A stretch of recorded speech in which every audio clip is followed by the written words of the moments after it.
Itu monggo untuk memulai kajian pada pagi hari ini kita buka dengan membaca basmalah. Bismillahirrahmanirrahim. Satu sebenarnya kami aturkan pada Ustaz Muhammad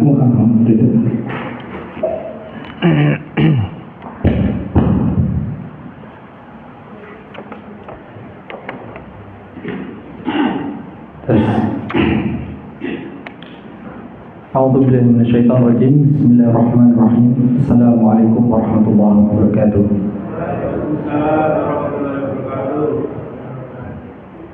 Innal hamdalillah nahmaduhu wa nasta'inuhu wa nastaghfiruh wa na'udzu billahi min shururi anfusina wa min sayyiati a'malina.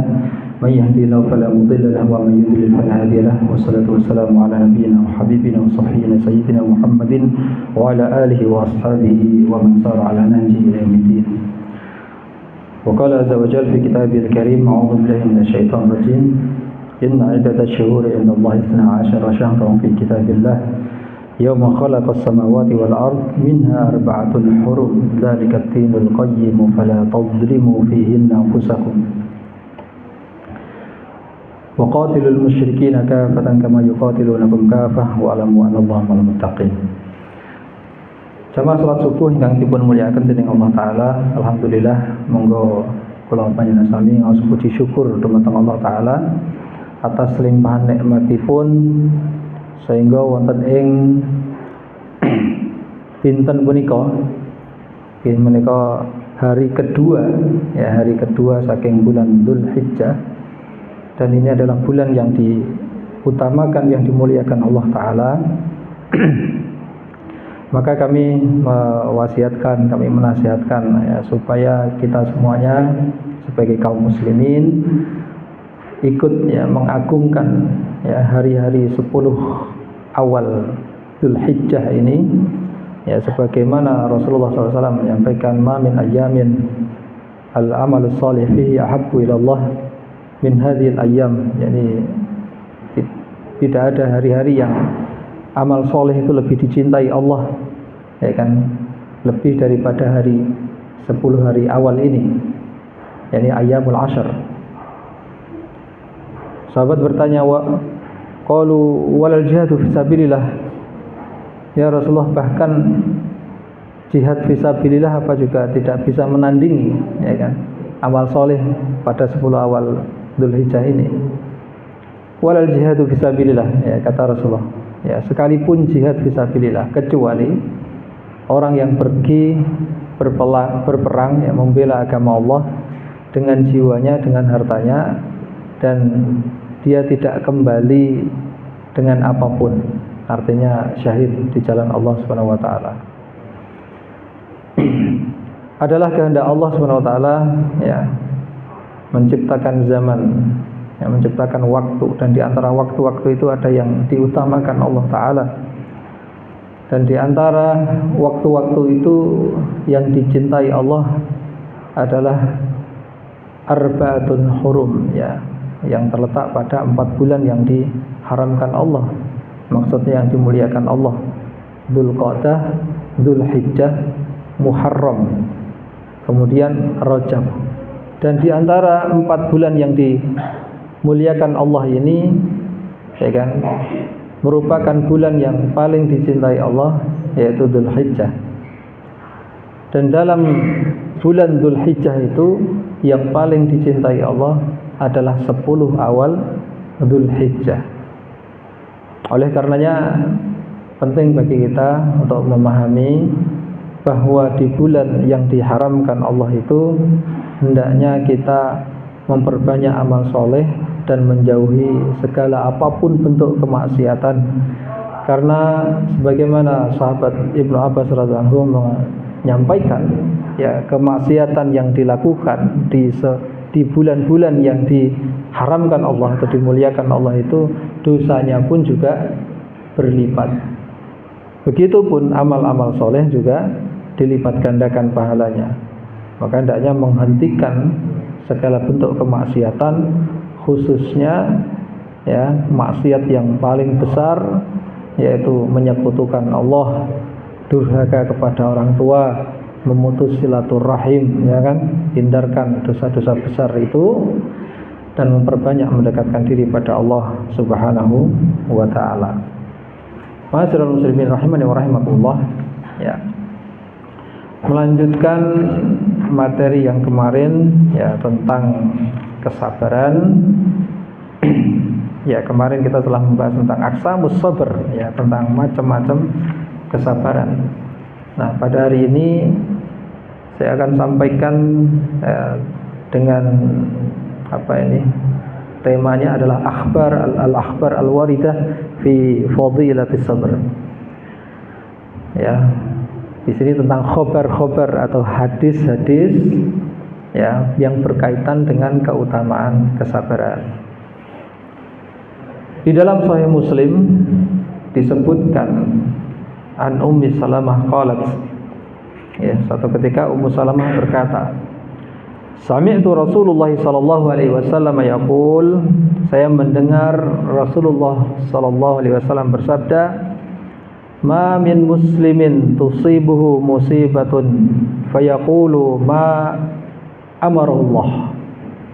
Tidak ada seorang muslim pun yang dia ditimpa musibah kemudian dia mengucapkan apa yang diperintahkan Allah, yaitu inna lillah wa inna ilaihi raji'un.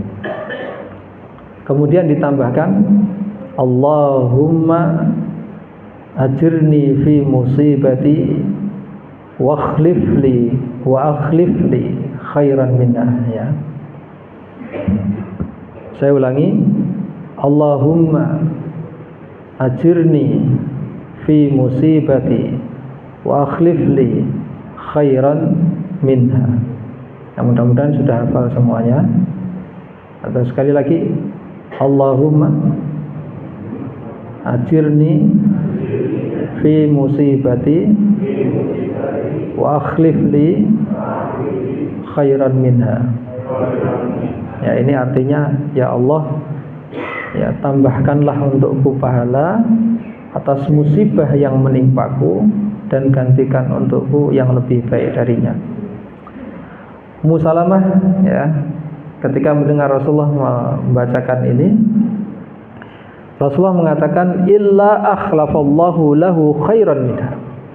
Siapa yang ketika ditimpa musibah kemudian membaca doa ini, inna lillahi wa inna ilaihi raji'un, Allahumma ajirni fi musibati wa akhlif li khairan minha, melainkan pasti Allah akan gantikan untuknya yang lebih baik darinya. Ya.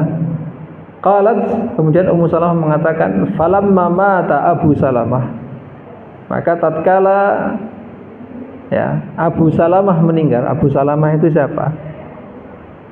Ya, mantan suaminya. Mantan suaminya Ummu Salamah, ya kan? Ya, suaminya Ummu Salamah.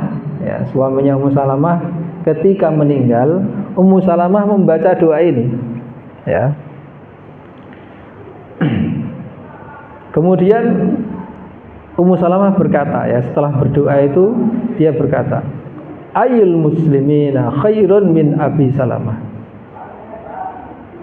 Padahal menurut saya tidak ada orang muslim manapun yang lebih baik daripada Abu Salamah. Saya tanyakan ke ibu-ibu yang ada di sini. Bu, apakah kalau misalkan ini suami Anda itu meninggal, Anda akan mengatakan hal yang sama? Tidak ada laki-laki yang sebaik suami saya. Halo. Ya, maka penuhilah apa yang dinasihatkan Rasulullah SAW, ya, khususnya untuk para ayah. Rasulullah itu menasihatkan begini, khairukum li ahli wa ana khairukum li ahli. Sebaik-baik kalian adalah yang paling baik terhadap keluarganya, dan aku adalah orang yang paling baik terhadap keluargaku. Nah, kata ahl ini sebagian ulama, ya, memaknai, ya, kata ahl itu sebagai istri. Maka sebaik-baik kalian nih para suami itu adalah yang paling baik terhadap istrinya, dan aku adalah orang yang paling baik terhadap istriku. Ya. Maka sampai istrinya bisa berkata demikian, berarti memang suaminya baik betul. Maka saking sayangnya ya Ummu Salamah pada suaminya itu, ketika suaminya akan meninggal, suaminya ini berpesan. Suaminya sangat menyayangi istrinya, dan istrinya pun juga sangat menyayangi suaminya. Istrinya ini saking sayangnya berkata demikian, demi Allah, nanti kalau kamu meninggal, saya tidak akan menikah lagi dengan laki-laki lain. Abu Salamah juga saking sayangnya pada istrinya, lah ya bojoku ki yo isih rada enom kan begitu. Ya kan? Engko nek aku mati terus ora enek sing ngopeni terus piye? Dalam hatinya kan juga begitu. Maka Abu Salamah mengatakan, jangan, kamu jangan bersumpah seperti itu, menikahlah sesudahku. Ratego, Pak. Suaminya itu ratego. Karena apa? Kenapa Ummu Salamah mengatakan demikian? Karena dia mendengar Rasulullah ya sallallahu alaihi wasallam ya kan menyampaikan bahwa seorang perempuan kalau dia meninggal dan dia tidak menikah lagi, maka dia akan dikumpulkan dengan suaminya. Ya kan? Dengan suaminya yang meninggal itu. Tapi kalau dia menikah lagi, dia akan dikumpulkan dengan suami yang terakhir. Ya kan? Maka berpisah dengan suami yang pertama. Nah, dalam hal ini Al-Imam Ibnu Qayyim rahimahullah dalam kitab Hadil Arwah ila Sabilil Afrah ya. Judul terjemahnya Tamasya ke Taman Surga itu. Beliau menjembatani, ya belum tentu, enggak mesti ya kan. Enggak mesti dia dikumpulkan dengan suami yang pertama, dengan suami yang terakhir. Kalau ternyata suami yang pertama itu jauh lebih soleh, pasti Allah akan kumpulkan dengan yang lebih soleh, ya kan? Lah Ummu Salamah ketika suaminya akan meninggal, tahu kalau enggak ada laki-laki dari kaum muslimin yang lebih soleh, lebih baik daripada suaminya, dia bersumpah seperti itu. Tapi suaminya saking sayangnya kepada istrinya, dia juga tidak tega kalau istrinya nanti hidup menderita, ya kan? Karena berpegang pada sumpahnya, ya kan? Kemudian peristiwa itu Ummu Salamah akhirnya sowan ke Rasulullah. Ya Rasulullah, ketika suami saya akan meninggal dunia, ya kan? Saya pernah mendengar engkau berkata bahwasanya seorang istri akan dikumpulkan dengan suaminya selagi dia enggak menikah lagi. Ya kan? Dan saya mendengar engkau berkata, Allahumma ajurni fi musibati wa akhlif li khairan minha. Ya Allah, tambahkanlah pahala untukku atas musibah yang menimpaku dan gantikan untukku yang lebih baik darinya. Padahal saya tidak mengetahui, ya kan, orang muslim yang lebih baik daripada suami saya ini kecuali Anda, ya kan. Endingnya apa, Pak? Endingnya besoknya dilamar Rasulullah. Iya. Siapa lagi yang lebih baik dari Rasulullah? Nggak ada. Ya. Ya, ini faedah dari doa ini ya, Masya Allah. Faedah dari doa ini. Maka Ummu Salamah resmi besoknya dinikahi Rasulullah. Karena memang ada faktor lain juga. Di samping itu juga perintah Allah. Ummu Salamah ini dari Bani Makhzum. Bani Makhzum itu termasuk suku yang disegani di Arab saat itu. Dan suku Makhzum ini benci kepada Rasulullah. Maka dengan dinikahinya Ummu Salamah, akhirnya Bani Makhzum ini tidak membenci lagi Rasulullah. Jadi hikmah di antara pernikahan itu juga ada hikmah dakwiyah, ya, hikmah dakwah, ya kan. Kelompok yang tadinya berseberangan jadi bersatu. Nah, barangkali nanti dari santri-santri yang ada di sini ya kan, ada yang terus kemudian nikah sama anak turunnya Megawati gitu kan. Ya kan, atau Pak SBY atau siapa, wah Masya Allah itu Jadi menghijaukan, memutihkan gitu. Ya.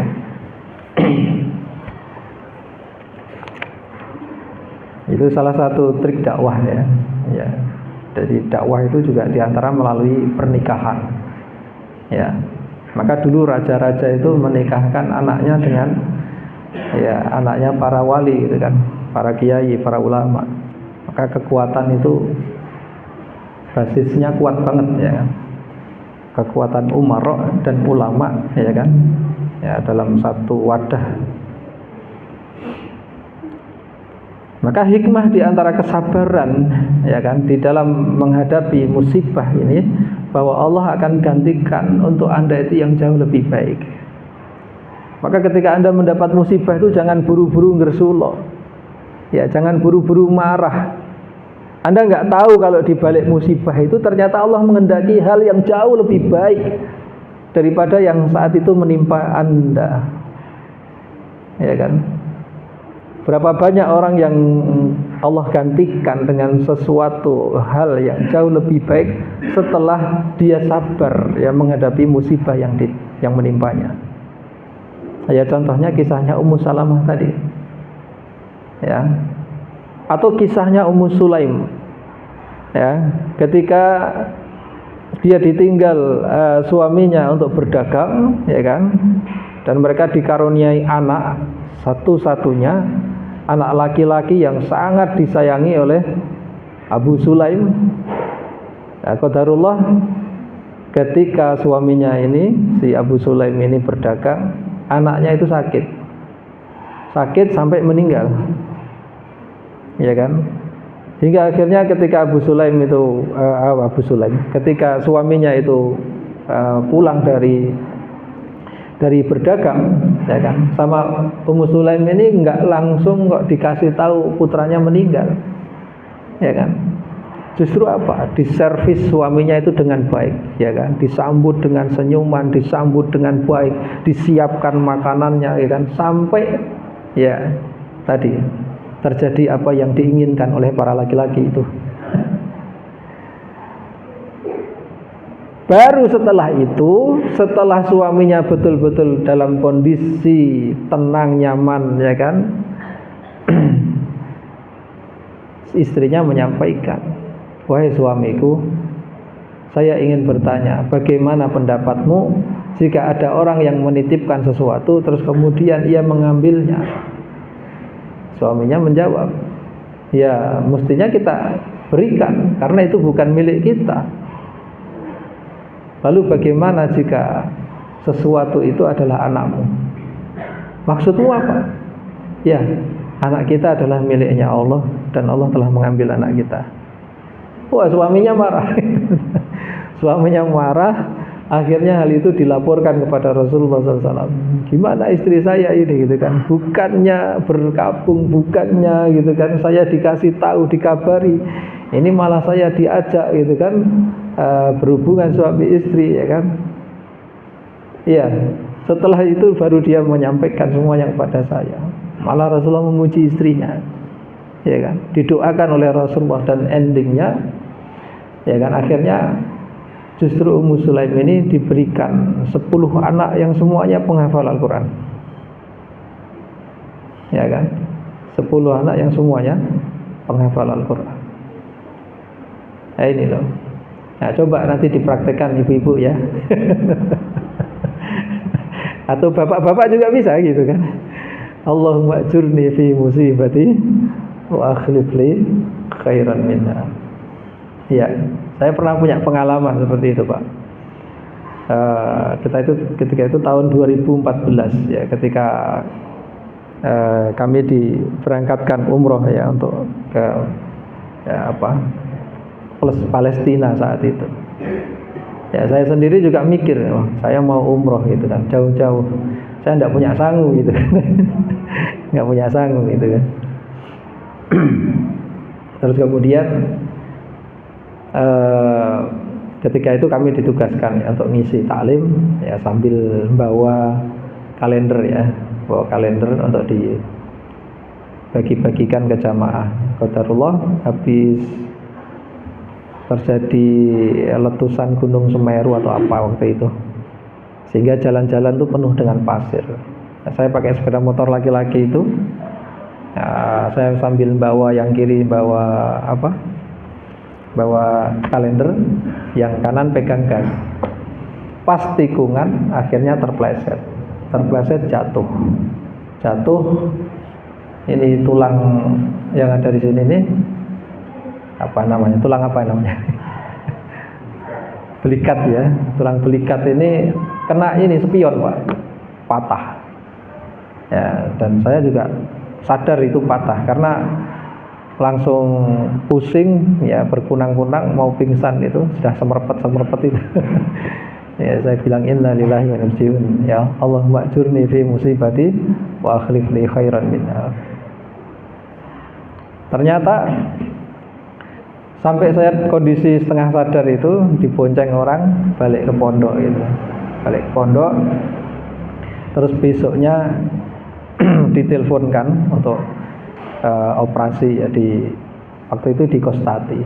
Yang mengoperasi ini masih Allah yarham Dr. Tunjung ya, Dr. Tunjung Suharso.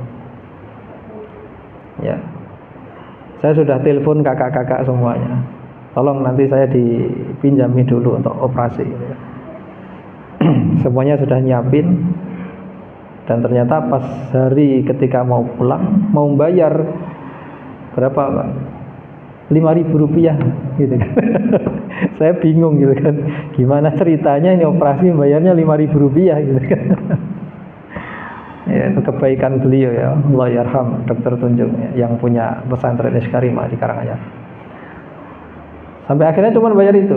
Begitu pulang, jamaah datang semuanya nyangoni.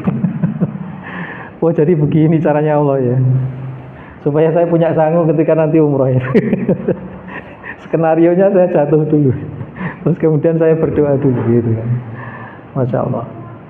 Dan jadi ketika berangkat itu masih digendong tangan saya, masih digendong. Pas begitu nyampe di sana sudah nggak kerasa apa-apa, udah gendongnya dilepas. Ya, Masya Allah. Dan berkali-kali saya merasakan pengalaman seperti itu. Ya. Jadi jangan keburu-buru gersuloh ya, jangan keburu-buru marah ya ketika menghadapi musibah. Ya, justru tenanglah. Ya, innalillah wa inna ilaihi raji'un. Allahumma ajurni fi musibati wa akhlif li khairan minha. Karena semua yang terjadi itu hakikatnya takdir, kehendak Allah. Ya kan?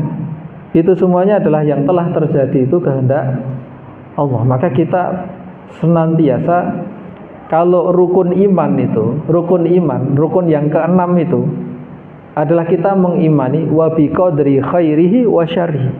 Kita harus yakin takdir baik maupun takdir buruknya Allah. Jadi orang mukmin itu jangan hanya siap menghadapi takdir baik saja, ada takdir buruk juga, ya kan? Tapi ketahuilah, ya kan, di antara baik dan buruk yang ditakdirkan Allah itu semuanya ada hikmahnya bagi mereka yang bersabar. Maka orang mukmin ketika mendapatkan nikmat, mereka mengucapkan alhamdulillah. Ketika mendapatkan ujian, innalillah. Semuanya dikembalikan kepada Allah. Diberi nikmat memuji Allah, diberi ujian dia kembalikan kepada Allah. Kita ini semuanya miliknya Allah. Wa inna ilaihi raji'un, dan kita hanya kepadanya akan dikembalikan. Maka tidak ada yang lebih bisa kita lakukan kecuali berprasangka baik kepada Allah. Bersangkalah baik kepada Allah, nanti hasilnya juga baik. Tapi kalau ketika terjadi ujian atau musibah, Anda justru buruk sangka, negative thinking, ya kan, endingnya juga menjadi negatif. Nah itu. Nah, Ummu Salamah memberikan contoh demikian. Ketika dia bersabar, Allah gantikan yang lebih. Dan semua nabi itu mengalami ujian-ujian yang berat, yang besar, ya kan? Tapi mereka yakin bahwa ujian itu dari Allah. Itu bagian dari kehendak Allah. Mereka sabar menghadapinya hingga mereka lolos. Dan di antara nabi-nabi yang sabar ini, ada yang sekian yang paling sabar, yang mereka mendapatkan gelar ulul azmi, ya kan? Yang punya azam yang kuat, yang punya greget yang kuat, yang kesabarannya tak terkalahkan. Ya, maka mereka mendapatkan gelar itu. Dahsyat ujiannya, tapi mereka sabar. Nabi Ibrahim coba, berapa kali dia diuji dengan ujian yang berat, ya kan? Sampai ujian suruh nyembelih anaknya sendiri itu, kalau nggak berat gimana itu ceritanya? Ninggalkan istrinya di padang tandus, tidak ada orang, tidak ada tumbuhan, gimana ceritanya? Oh, berat itu, ya kan? Nabi Ayub bagaimana ketika diuji dengan sakit, ya kan? Tak kunjung sembuh, ya kan? Iya. Tapi dia sadar itu adalah kehendak Allah. Ya. Dan dengan kesabaran-kesabaran itu Allah tinggikan nama mereka, Allah muliakan mereka. Di dalam Sahih Bukhari disebutkan min hadits Abi Hurairah radhiyallahu anhu qala Rasulullah sallallahu alaihi wasallam yaqulu azza wa jalla ma li 'abdil mu'min ya 'indi jazaa'un idza qubidat ya. Idza qubidat safiyhi min ahli dunya thumma ahtasibuhu ya illal jannah. Di dalam Sahih Bukhari ya, Imam Abu Hurairah radhiyallahu anhu berkata, Rasulullah sallallahu alaihi wasallam bersabda, Allah azza wa jalla berfirman. Berarti ini hadis qudsi ya. Allah azza wa jalla berfirman, "Ma li 'abdil mu'min," tidak ada dari hamba-hambaku yang mukmin ya. Indi jazaa'un, tidak ada balasan yang akan aku berikan kepada mereka. Idza qubidat.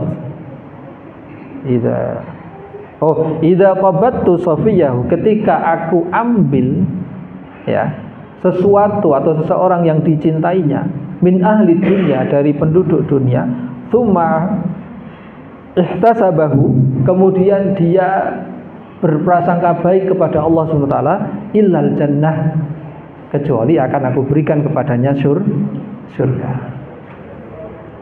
Ya. Jadi kalau ada sesuatu yang Anda sayangi, ada seseorang yang Anda cintai, Anda sayangi, diambil Allah Subhanahu wa taala, kemudian tidak ada yang Anda lakukan kecuali berprasangka baik kepada Allah, balasannya adalah surga. Masya Allah, ya kan? Masya Allah. Ya, sementara orang-orang yang kufur kepada Allah, mereka memilih untuk meratap, ya kan? Memilih untuk marah-marah, memilih untuk bersedih, ya kan? Bersedih itu boleh, tapi kalau bersedihnya berlarut-larut juga tidak boleh. Maka orang mukmin itu bukanlah orang yang gagal move on gitu kan.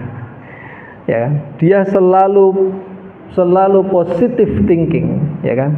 Dia tidak pernah putus asa dari rahmatnya Allah. Dia tidak pernah putus asa dari rahmatnya dan kasih sayangnya Allah.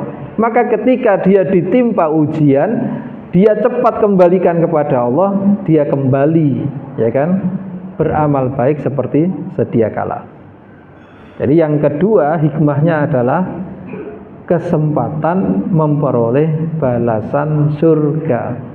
Ya, kalau yang pertama tadi dibalas dengan balasan yang lebih baik, yang kedua kesempatan memperoleh pahala surga. Kemudian di antara keutamaan daripada kesabaran yang ketiga adalah kesabaran itu mampu menghapuskan dosa-dosa.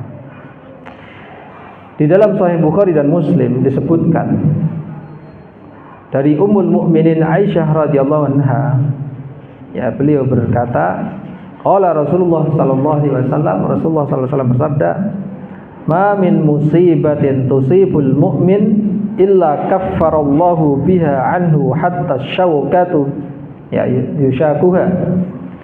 Tidak ada satu musibah menimpa seorang mukmin melainkan karena musibah itu Allah hapuskan dosa-dosanya.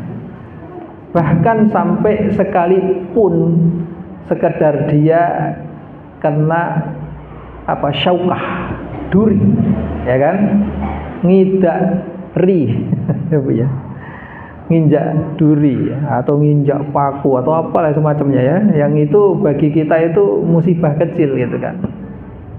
Ya, kok dia tetap sabar, tidak muring-muring ya kan, melainkan Allah hapuskan dosa-dosanya. Ini yang kena duri saja dihapuskan dosa-dosanya karena sabar. Bagaimana dengan mereka yang diberikan ujian sakit, ya kan? Sakit. Jadi ujian sakit itu hakikatnya adalah mukaffirud dzunub. Sakit itu hakikatnya adalah menghapuskan dosa-dosa. Ya. Jadi ketika Anda sakit, sabar sambil ikhtiar. Dalam hati Anda yakin, alhamdulillah Allah hapuskan dosa-dosa saya. Maka orang itu kalau tahu hakikat daripada musibah, dia nggak akan cukup mengucapkan innalillah, ya kan? Iya, karena hakikatnya musibah itu bagi orang mukmin itu adalah cara Allah mengangkat derajatnya, cara Allah meninggikan kedudukannya, cara Allah menghapuskan dosa-dosanya. Karenanya ulama-ulama salaf kita terdahulu, ya kan, mereka justru bingung kalau sudah 2 bulan itu nggak kena sakit, ya kan?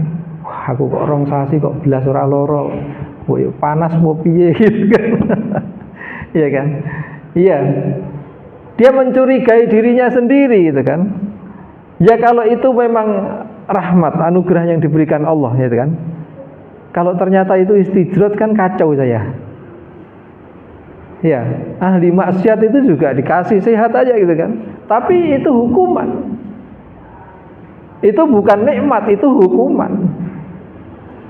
Ya kan? Orang kafir ketika diberikan kelanggengan hidup, kelanggengan harta, dan dia langgeng juga dalam kekufurannya, itu hakikatnya bukan nikmat. Ya, tapi itu istidrat, dilulu gitu kan. Wes PN ngono ning titenono nggo kan begitu ya Pak. Endingnya dibleteke sama Allah Subhanahu wa taala. Nah ini. Maka nikmat itu juga ujian, musibah juga ujian, hakikatnya begitu. Dan ketika kita mengetahui hakikat daripada ujian, musibah yang menimpa kita itu adalah, ya kan, ketika kita sabari itu fadilahnya adalah diganti yang lebih baik, fadilahnya adalah punya kesempatan masuk surga, fadilahnya adalah diampunkan dosa-dosa, ya kan? Maka kita nggak akan gersulo lagi ketika dapat musibah, ya kan? Alhamdulillah. Dan nggak perlu nyalahin orang lain, ya kan? Semuanya itu sudah ditakdirkan Allah, ya kan? Kayak orang ketika didorong orang lain, gitu kan? Ketika dia didorong orang lain jatuh terus kemudian marah-marah. Begitu habis marah-marah gitu kan, ada mobil nabrak di situ tempat dia berdiri tadi. Ya kan? Jadi marah ndak? Lah iya yo, nek ora mbok surung aku mau ora ditabrak karo mobil kan begitu. Ya. Tapi pas didorong jatuh dia muring-muring gitu kan. Ya terkadang begitu skenario Allah SWT dalam kehidupan kita ini. Begitulah Allah menuliskan takdir kita. Innallaha katabal maqadira 50,000 sanatin min qabli ayyakhluqas samawati wal ard. Sesungguhnya Allah Ta'ala itu telah menuliskan takdir seluruh makhluknya, ya, 50.000 tahun sebelum Allah menciptakan langit dan bumi. Ya. Jadi menungso rong enek iki wis ditulis semuanya sama Allah. Iki yupainah itu kan, lahirnya kapan gitu kan, lorone pilek apa watu, semuanya sudah ada tulisannya itu Pak. Ya, kelangan gelang, kelangan kalung itu ya ada tulisannya semuanya gitu kan. Iya kan. Nah kita sebagai ahlu sunnah wal jamaah juga tidak boleh terlalu pasrah kepada takdir. Nek ngono nek kabeh wis ditakdirke Gusti Allah ya wis to karek nglampahi wae to kan gitu. Ya, kalau terlalu pasrah dengan takdir juga salah. tapi tidak mempercayai takdir sama sekali juga salah.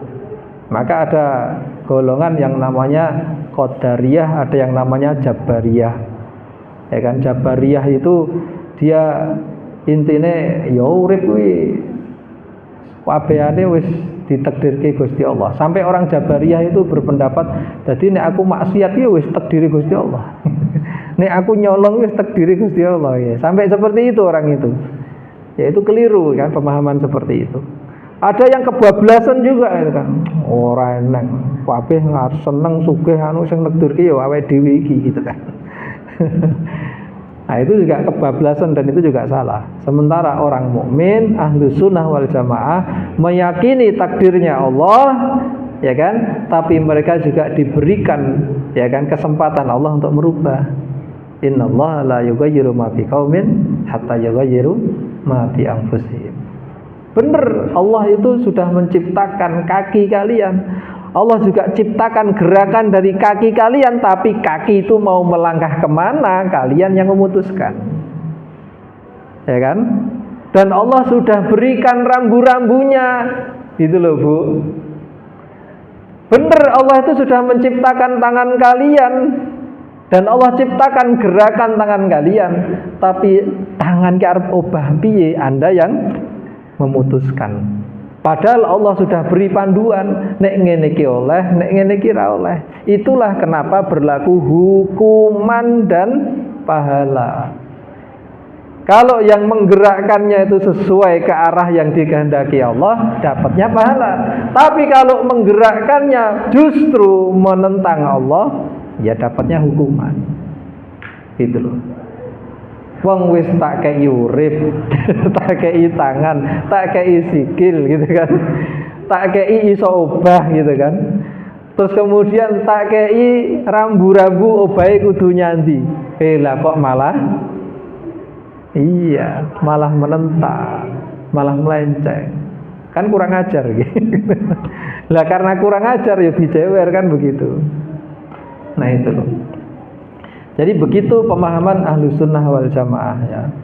Ini pemahaman yang benar seperti itu. Kemudian wafil musnad min hadis Abu Hurairah radhiyallahu anhu. Ya dalam musnad Imam Ahmad dalam hadisnya Abu Hurairah radhiyallahu anhu, beliau menyebutkan la yazalul bala'u bil mu'min awil mu'minatin fi jasadihi wa fi malihi wa fi waladihi hatta yalqallahu wa ma alaihi min khati'atin. Akan senantiasa ujian itu menimpa orang mukmin, ya kan, ataupun mukminah. Jadi ini sudah dinaskan. Maka alif lam mim ahasiban nasu ayyutraku ayyaqulu amanna wa hum la yuftanun. Ya, alif lam mim. Apakah manusia mengira bahwa ketika kami telah menciptakan mereka ayyutraku, dibiarkan begitu saja, wahum la yuftanun, kemudian mereka tidak diuji sama sekali? Enggak. Walaqad fatanna alladziina min qablin, sungguh kami telah memberikan ujian kepada orang-orang sebelum mereka, dan dengan ujian itu Allah akan mengetahui siapa di antara kita ini orang-orang yang benar imannya, dan siapa di antara kita ini orang-orang yang shodiqin. Ya, shodiqin. Orang yang benar menetapi, mengikuti petunjuknya Allah dan Rasulnya atau menyimpang. Jadi dengan ujian itu, ketika Allah turunkan ujian, itu hakikatnya Allah ingin mengetahui kita ini benar-benar orang yang beriman dan membenarkan perintah dan larangan Rasulullah SAW, atau kita ini termasuk yang pura-pura. Ya kan? Jadi itu sudah dinaskan, pasti kita itu akan diuji. Mau mukmin, mau mukminah, hidupnya pasti akan diuji. Baik itu ujian jasadnya, ya mungkin ditimpa sakit, wa fi malihi atau ujian hartanya, wa fi waladi atau ujian anaknya. Ya. Terus ujian itu menimpa mereka hatta yalqallahu wa ma alaihi min khati'atin, hingga mereka berjumpa dengan Allah dan bersih, tidak ada lagi dosa kesalahan atas diri mereka. Jadi bentuk kasih sayang itu terkadang tidak harus semuanya dituruti, ya Bu ya. Sama seperti halnya ketika panjenengan melarang putra jenengan melakukan ini, itu bukan berarti itu tidak sayang. Atau ketika jewer mereka itu bukan berarti tidak sayang, ya kan? Atau terkadang ya marah gitu kan, dengan marah yang tetap terkontrol, ya kan? Bukan berarti tidak sayang dengan mereka, ya kan? Justru itu bukti kasih sayang, ya Bu ya. Bu. Iya kan? Justru itu bukti kasih sayang. Kayak jenengan nasihati bapak ngarang gugu ya. Kon ngunjuk kon dar ngene ya, bukan berarti tidak sayang, Pak. Dia mengekspresikan sayangnya begitu. Sama halnya para bapak ini terkadang mungkin bagi ibu nggak romantis gitu kan. Kok ya ora kaya zaman biyen pas ngelamar aku kae gitu kan. Saiki meneng gitu kan. Ya, saking sayangnya bapak itu tidak mau berbagi masalah, terkadang begitu, Bu. Jadi diam gitu kan. Dindem dewe gitu kan masalahnya. Kalau bisa istri jangan sampai ikut ya kan menanggung masalah. Jadi cara mengekspresikan kasih sayang itu macam-macam. Lah Allah itu juga begitu. Ya kan? Ketika menyayangi hambanya itu bukan berarti terus kemudian nggak ada ujian, ya. Bahkan ujian itu juga bagian dari kasih sayang Allah, karena hakikatnya ujian itu menghapuskan dosa-dosa dan kesalahan. Kemudian dalam Sahih Bukhari disebutkan min hadithi Khabbab ibnul Irthi, ya, Khabbab bin ibnul Irthi. Qala, dia berkata, syakauna ila Rasulillah sallallahu alaihi wasallam wa huwa mutawassidun ya bi burdatin lahu fi dhillil Ka'bah. Jadi ini peristiwa awal-awal ketika Rasulullah berdakwah di Mekah. Saat itu kondisi kaum muslimin ya kan diboikot, diintimidasi. Ya. Mereka mengalami penindasan, penyiksaan yang luar biasa. Saking dahsyatnya siksaannya orang-orang kafir Quraisy saat itu, di antara sahabat ini saking sudah tidak kuatnya, itu terus kemudian mengeluh kepada Rasulullah, ya kan? Saat itu Rasulullah sedang mutawassidun bi burdatin lahu, jadi pakai apa ini namanya? Apa itu namanya? Kayak selimut gitu ya, Bu ya. Kerubutan selimut gitu di ayang-ayangnya Ka'bah gitu kan. Jadi sebenarnya Rasulullah juga sedih gitu kan. Sedih gitu kan. Tapi nggak ada yang bisa dilakukan kecuali bersabar. Hingga Allah sendiri yang menurunkan pertolongannya. Fakulna, maka kami sampai mengatakan, ala tansuru lana. Ya Rasulullah, tidakkah engkau mintakan kami pertolongan? Ala tad'u lana, ya Rasulullah, tidakkah engkau mendoakan untuk kami? Ya kan? Supaya Allah kirimkan pertolongan. Faqala, maka Rasulullah mengatakan, qad kana man qablakum, ketahuilah orang yang sebelum kalian, ya, man kana qablakum ya'khudhu rajul fayahfiru lahu minal ard. Ketahuilah orang beriman sebelum kalian itu ada yang di antara mereka itu dikubur hidup-hidup, ya kan? Masih ingat kisahnya Ashabul Ukhdud, ya kan? Dibakar, dikubur. Ashabul Ukhdud. Fayaj'alu fiha fayuja'u bin min syari fayudau ala ra'si fayaj'alu nisfaini.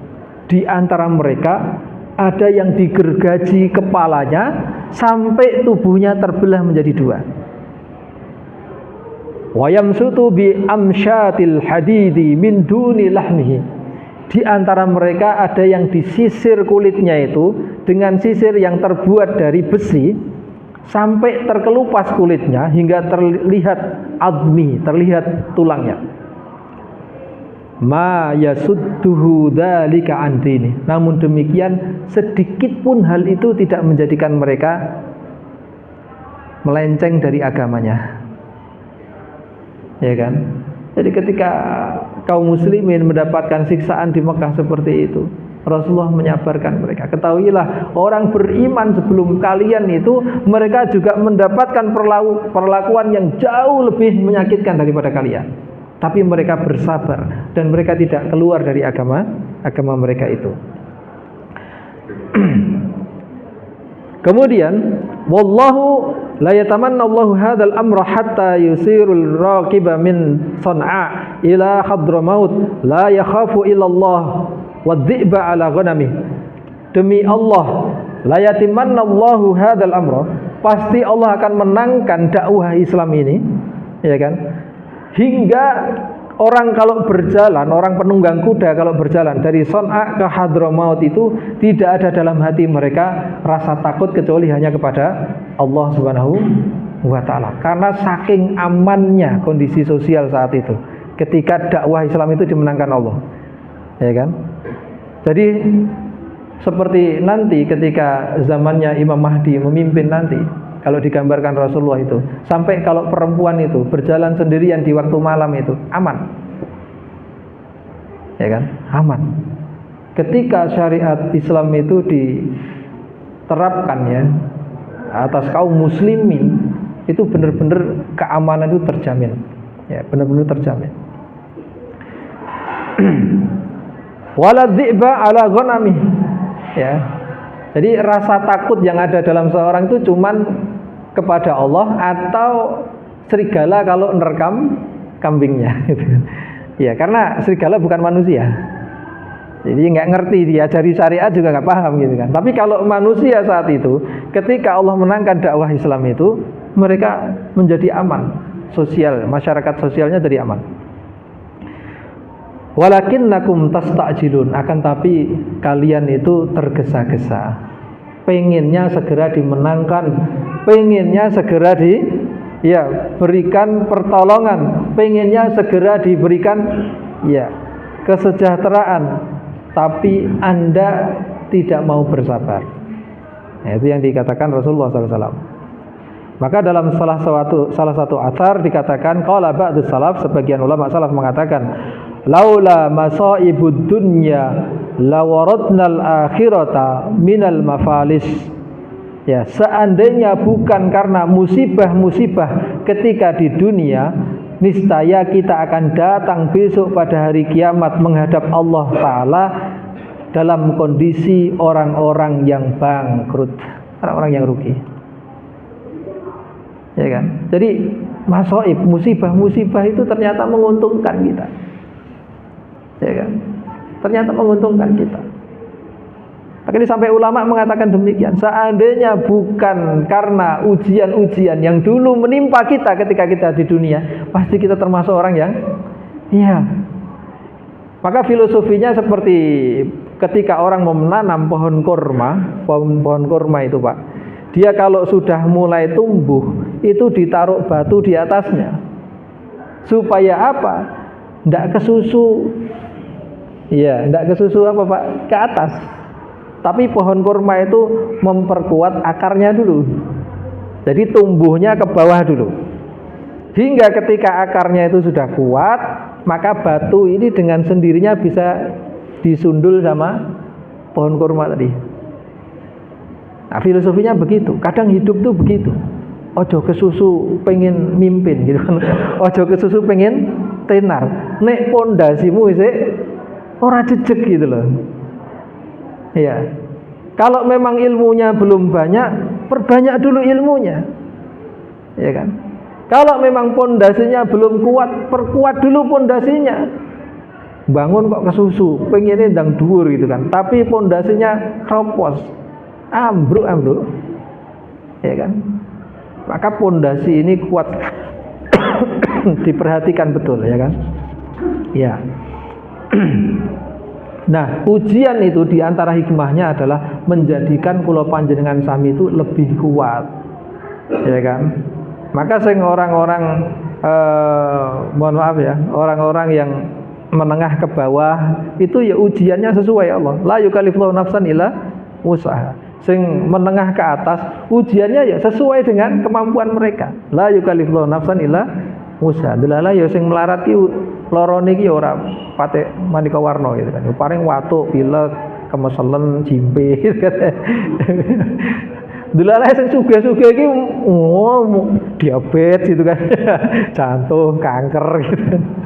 Ya, Allah itu ngerti betul ya kan, ngerti betul ya kan, hamba-hambanya ya kan.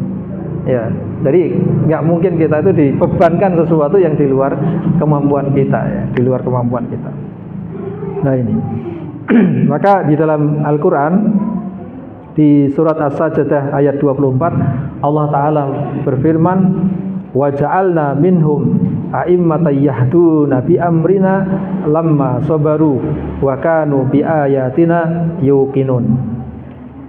Dan telah kami jadikan di antara mereka itu pemimpin-pemimpin yang mereka memimpin dengan petunjuk kami, yahduna bi amrina lamma sabaru, yang demikian itu terjadi karena mereka bersabar, ya kan? Wa kanu bi ayatina yuqinun, dan mereka dengan ayat-ayat kami itu yakin betul, ya kan? Yakin betul. Maka kalau ingin kita itu mencetak ya generasi yang nanti itu jadi sosok pemimpin di masa mendatang, ya kan? Ajarkan kepada mereka itu kesabaran. Ajarkan kepada mereka itu kesabaran dalam menuntut ilmu, kesabaran dalam berproses, ya kan? Kesabaran dalam berproses, ya. Jangan generasi yang kesusu gitu kan, urung wayahe wis dipaksa gitu. Nanti ganyong itu Pak, ya kan? Nek urung wayahe aja dipaksa. Nah sekarang ini banyak Gen Z, ya fenomenanya Gen Z, generasi Z ini anak-anak instan Pak, pengen cepet kaya, pengen cepet tenar ya kan, jadi apa, konten kreator atau apa, terus pengen jadi sultan muda, iya. Tapi dengan cara yang mereka sendiri kadang nggak tahu itu efek kebelakangnya seperti apa. Maka beberapa bulan kemarin tuh banyak ya kan sultan-sultan muda yang endingnya itu di penjara gitu kan, karena ternyata meraup keuntungan tuh dari jalur judi online gitu kan, judi online.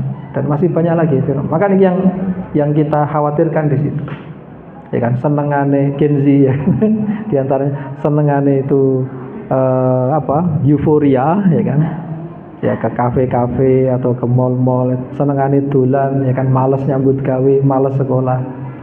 Nah, ini yang harus diperbaiki ya, karena di antara dampak dari COVID kemarin itu juga memberikan dampak pendidikan yang luar biasa dahsyatnya. Kakak saya yang jadi guru itu sampai judek gitu kan. Ini piye cah kelas 1 rung iso maca gitu kan. Ada yang kelas 1 SMP belum bisa baca itu.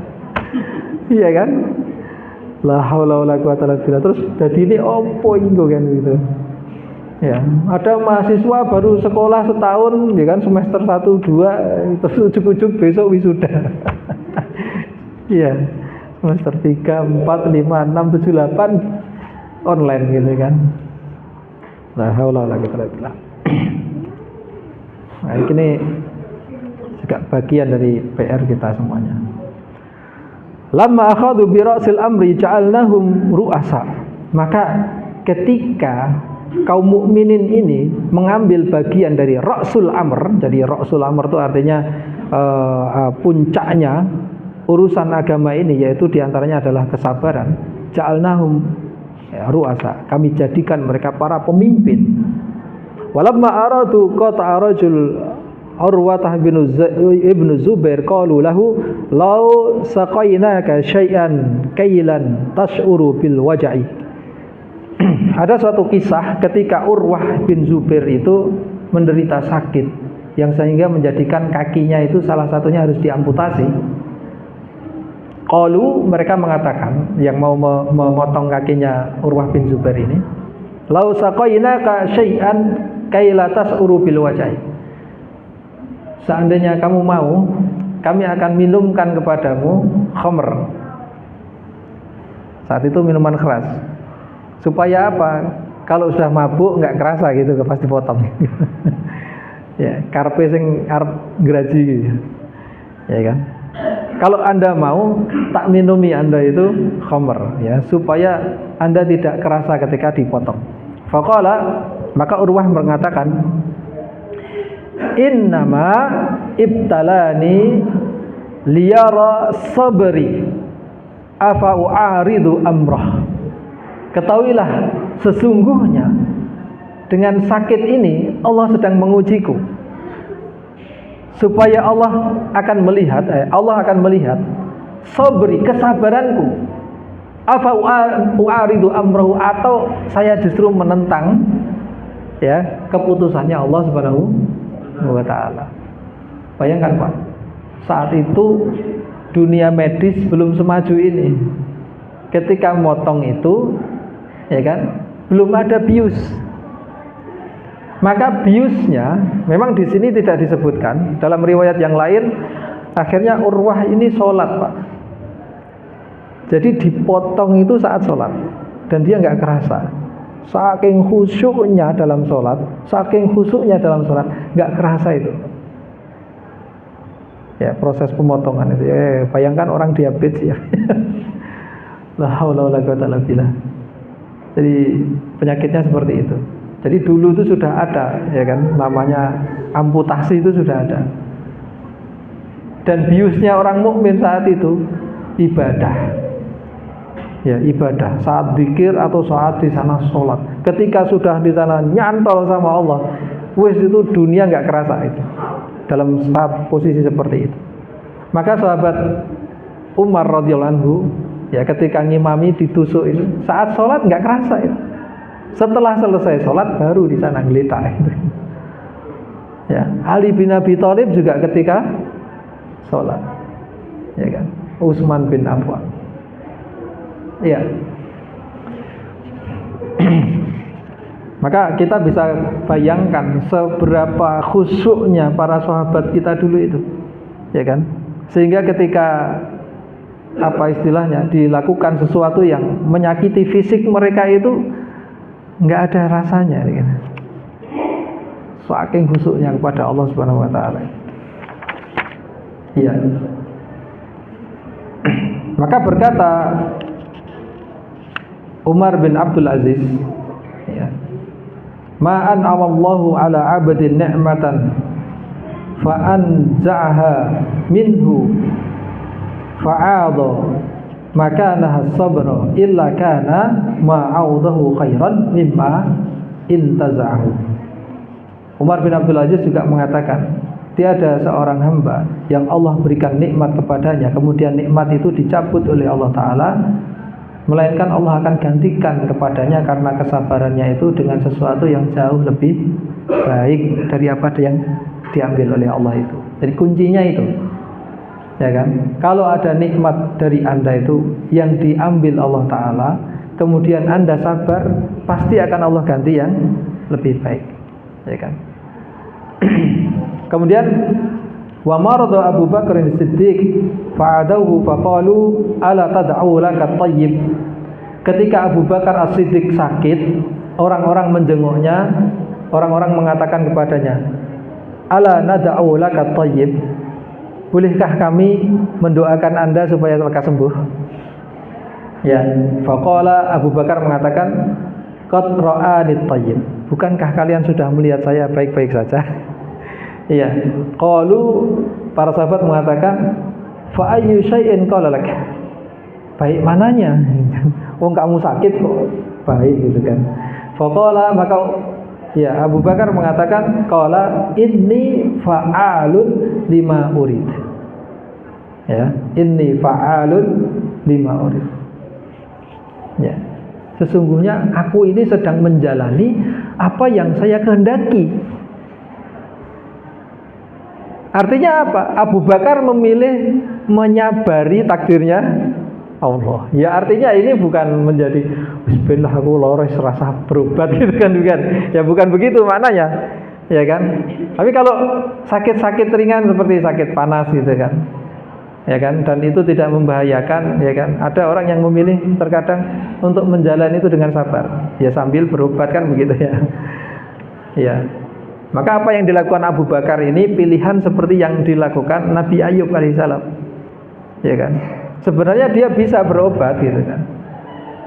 Ya, termasuk sampai Nabi Ayub itu karena saking menyadari betul itu adalah ujiannya Allah Ta'ala untuk menguji apakah dia termasuk yang bersyukur atau dia yang kufur kepada Allah SWT. Maka saking sabarnya Nabi Ayub itu untuk menjalani ujian dari Allah itu, ketika Nabi Ayub ini akan wudhu, itu saking penyakit kulitnya itu saking sudah lama, ya kan, sampai bau gitu kan, itu belatung disalahke dulu untuk dia wudhu. Nanti selesai wudhu, ini belatung dikembaliin lagi. Takut itu mengurangi, ya kan, mengurangi kadar kesabarannya atas ujian Allah tadi. Ya kan? Gimana nih? Ada orang yang tadinya kaya raya, anaknya banyak, kebunnya banyak, ternaknya banyak, harta bendanya banyak, ya kan? Dia juga punya istri beberapa gitu kan, Nabi Ayub ini. Sampai akhirnya kebunnya habis, hartanya habis, ya kan, istrinya pada lari semuanya kecuali satu yang mendampingi Ayub. Anak-anaknya juga diwafatkan Allah semuanya. Ada yang punya ujian sampai seperti itu?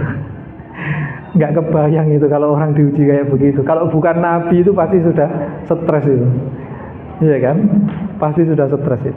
Tapi Nabi Ayub tahu betul ini adalah ujian dari Allah, ya kan? Kemarin saya diuji dengan harta, ya kan, saya masih bisa kuat. Sekarang saya diuji dengan sakit, saya kuat enggak gitu kan. Ternyata lolos dua-duanya, Bu. Diuji kekayaan harta, dia lolos. Diuji dengan penyakit sampai kemiskinan, dia lolos. Akhirnya semuanya dikembalikan Allah. Hartanya, anaknya, istrinya, semuanya dikembalikan Allah. Oh, ternyata Ayub betul-betul tulus dalam keimanannya. Maka itu. Warawa anna Sa'id terakhir ya, Sa'id bin Jabir berkata, kemudian terakhir Sa'id bin Jabir berkata, maka yang dimaksud dengan sabar i'tiraful abdi lillahi bima asabahu minhu. Sabar itu hakikatnya adalah pengakuan seorang hamba kepada Allah Ta'ala bahwa sesungguhnya musibah itu adalah hanya dari Allah SWT. Ya kan? Tidak ada manfaat ataupun madharat kecuali atas kehendak Allah SWT. Hakikatnya itu, ya kan? Apik elek semuanya Allah yang menghendaki saat itu. Kemudian setelah dia menyadari bahwa semuanya itu adalah dari Allah, ihtisabuhu indallah, dia mampu berprasangka baik kepada Allah. Yang ketiga, waraja'u thawabi, dia hanya berharap pahala dari Allah. Yang keempat, waqad yajza'ul abdu wa huwa yatajallat la yara minhu illa sabr. Ya, meskipun yajza, ya kan, meskipun merasakan duka, ya, tapi tidak ada yang dia fokuskan saat itu kecuali kesabaran.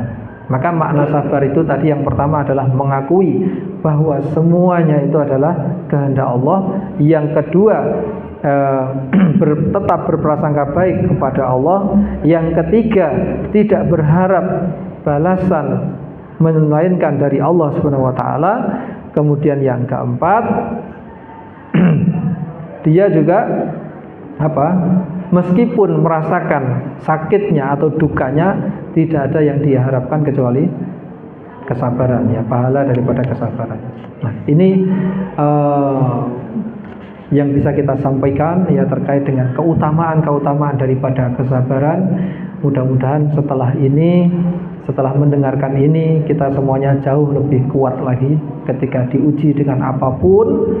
Dan ingat, illal ladzina amanu wa amilus solihati fatawasau bil haqqi wa tawasau bis sabr. Ya, meskipun sudah mendengarkan seperti ini, saya yakin ya suatu saat kita ada masanya iman itu menurun. Kalau iman menurun, biasanya tidak mampu mengendalikan diri ketika menghadapi ujian atau musibah. Karenanya sebagai seorang mukmin, satu jamaah ayo saling menasehati, ya kan? Saling menasehati dalam kesabaran, saling menasehati dalam menetapi kebenaran.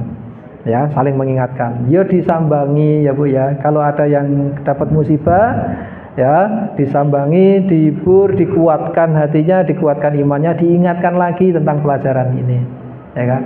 Dengan demikian orang mukmin itu akan senantiasa dalam naungan dan lindungan Allah Subhanahu wa ta'ala. Demikian yang bisa kami sampaikan, mudah-mudahan bisa diambil manfaat dan ibrahnya. Subhanakallahumma bihamdika asyhadu an la ilaha illa anta astaghfiruka wa atubu ilaik. Wassalamualaikum warahmatullahi wabarakatuh. Waalaikumsalam.